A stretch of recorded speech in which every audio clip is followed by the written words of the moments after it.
In this video, we discuss Philip Larkin,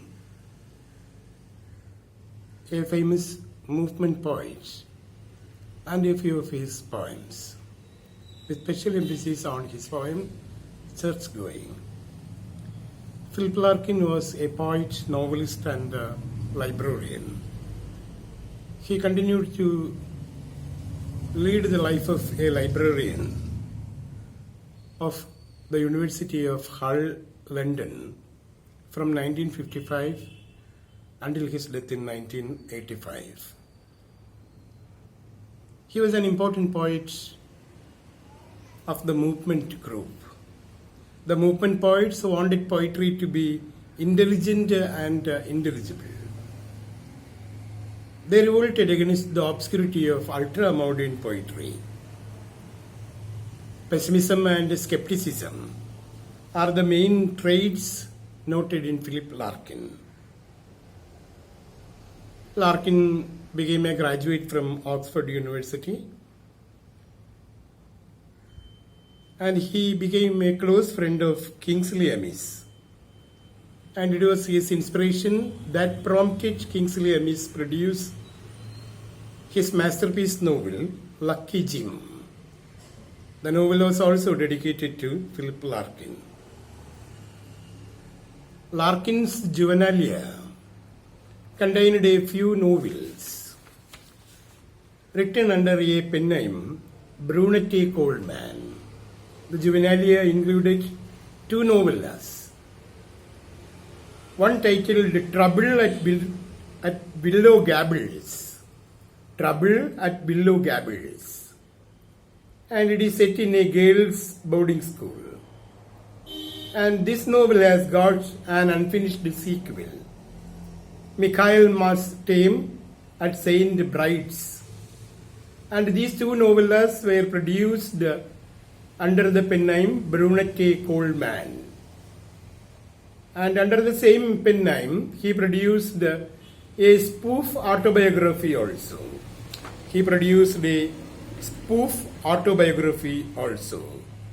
And it was titled Anti-Meridian.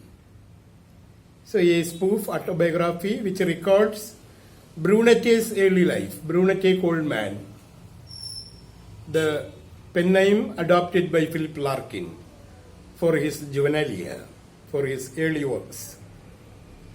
And the spoof autobiography presents Brunette's early life as daughter of an eccentric priest.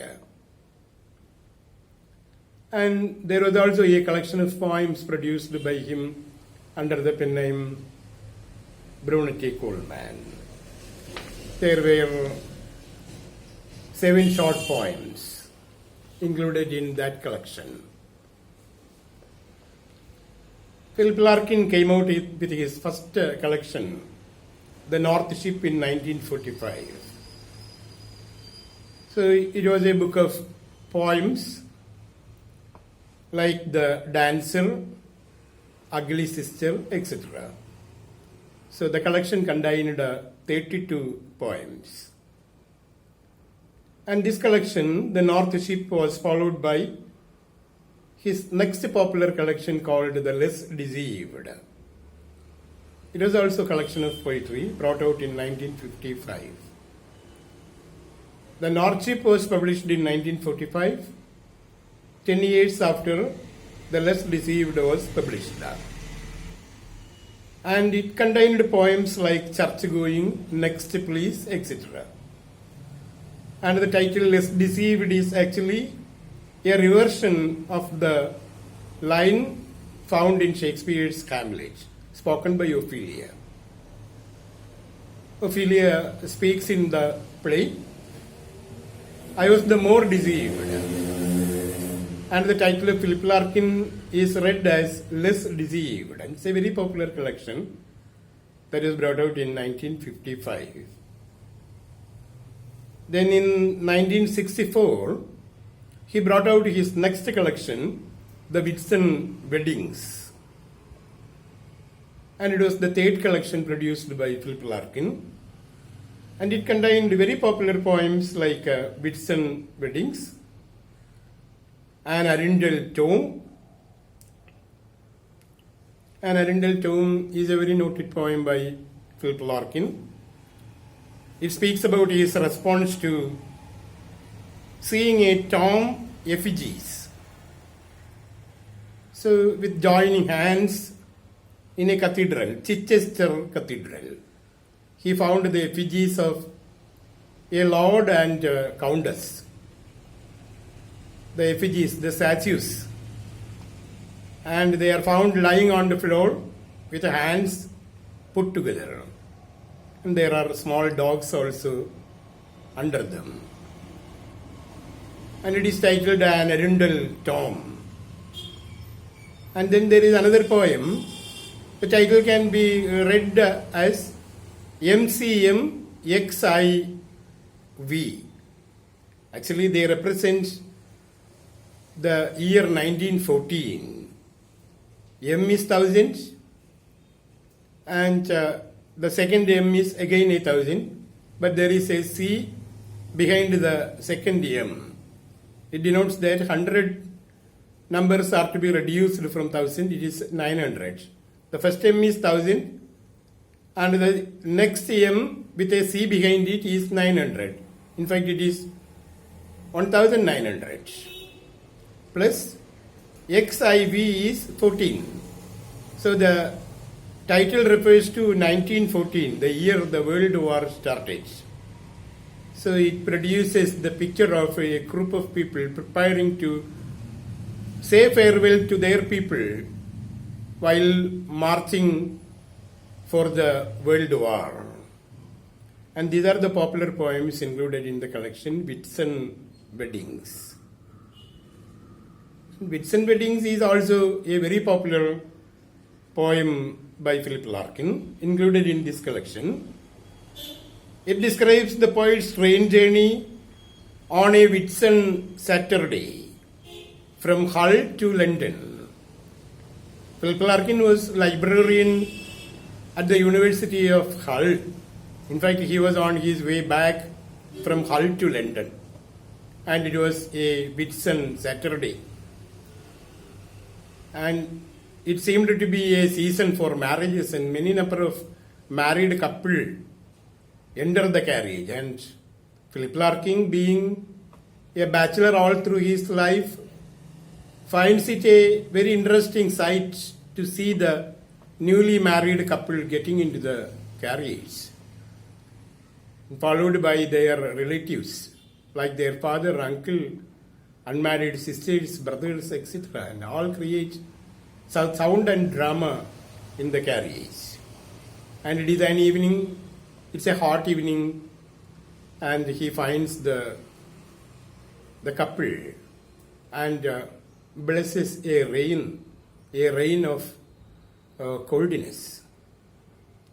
The poet's journey from Hull to London and his finding the newlywed couple in the carriage are described in the poem Whitsun Weddings.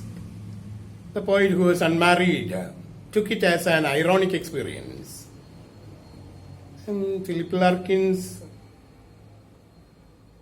other important contribution was that he edited the Oxford Book of 20th Century English Words. He edited the Oxford Book of 20th Century English Words. It was in 1973. And I told you, he was a close friend of Kingsley Amis and inspired him to write the novel Lucky Jim. Philip Larkin also produced a few novels like Jill in 1946 and A Gale in Winter in 1947. But he actually wanted to be known as a poet.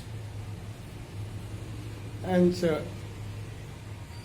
we give special emphasis to his poem, Church Going. Church Going is one of the popular poems of Philip Larkin, and the title has two senses. One is that of going to church, and the second one is church going out of human life. So the term church going is a pun with two meanings. The one is going to church and the other church going out of human life. And when we get into the poem describes the poet's visit to a deserted church. He observes the church with the feeling that churches will become museum pieces in the near future.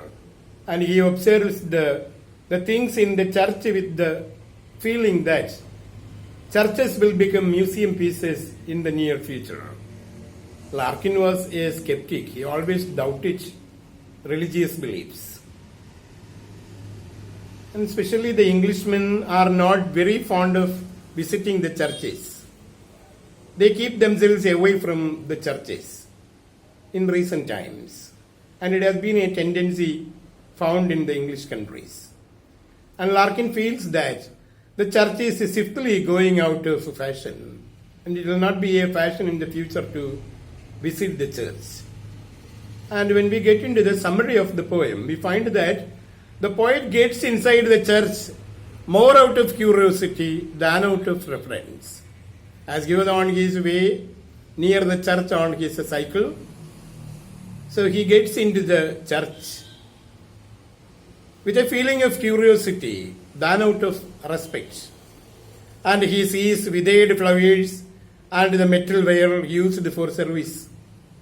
The church, according to him, is a place where faith is distilled. And he shows respect in a half-hearted manner and readily takes out his cycle clips.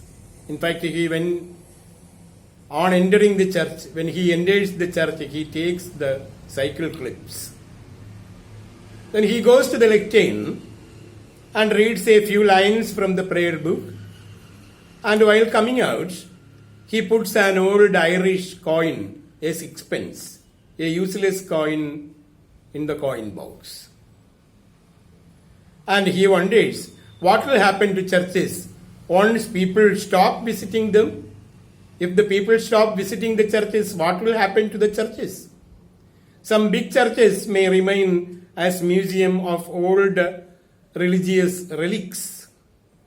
And some churches may become shelters for sheep and cattle. And women may visit the churchyard out of some superstitious belief.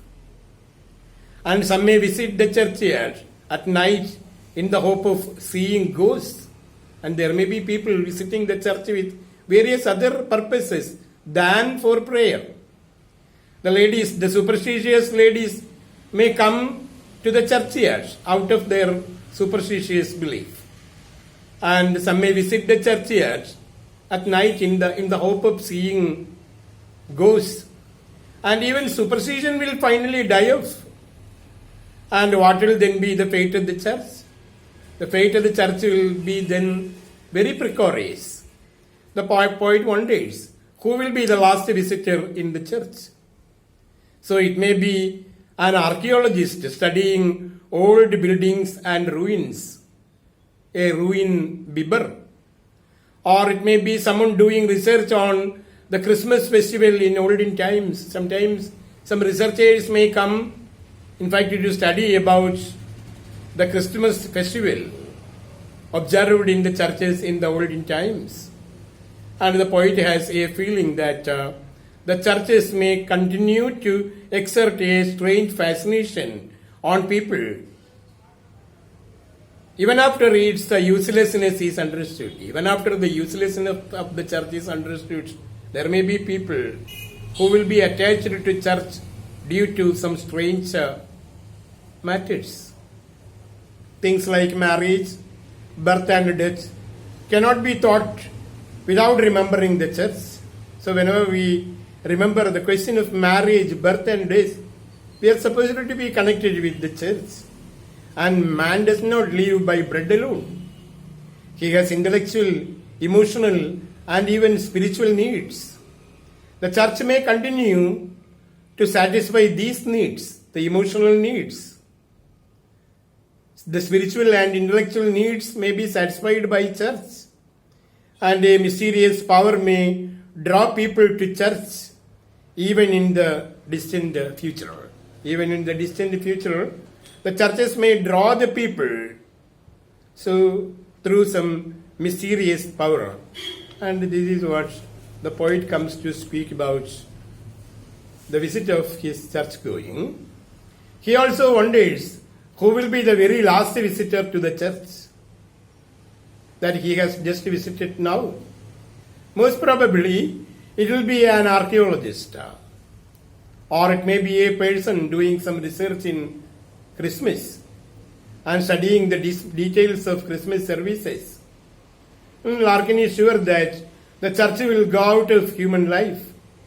If some churches are allowed to remain, it will be as museum pieces.